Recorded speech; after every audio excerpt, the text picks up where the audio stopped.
36 වෙනි ප්‍රශ්නය පැපොල එන්නත පිළිබඳ නිවැරදි වන්නේ පහත සඳහන් කුමන ප්‍රකාශද?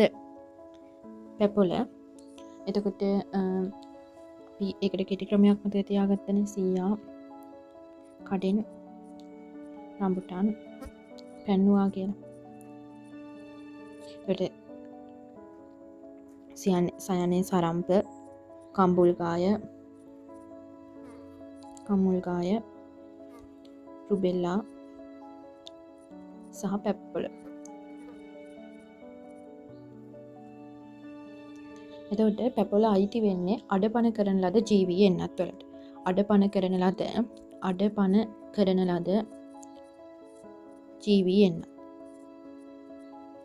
එතකොට මේ අඩපණ කරන ලද ජීවී එන්නත් කියන එකේ ඊටා පරීක්ෂාකාරී ලෙස ව්‍යාධි ජනකතාව දුබල කරන ලද සජීවී ශුද්‍ර ජීවී අඩංගු වේ කියන ප්‍රකාශය නිවැරදි.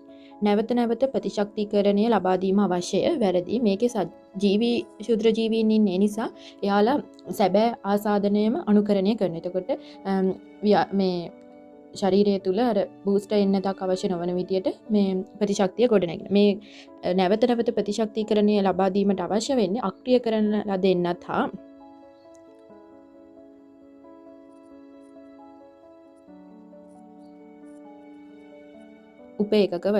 උපේකක එන්නත් වල. ඒ සැබෑ ආසාදනය අනුකරණය කරයි. ඒ ප්‍රකාශය හරි. ඒ උපේකක එන්නතකි වැරදි. ඒක අඩපණ කරන ලද ජීවී එන්නත. එතකොට ඒ හා සී තමයි නිවැරදි පිළිතුර වෙන්නේ. 36ට 1 තමයි නිවැරදි පිළිතුර වෙන්නේ.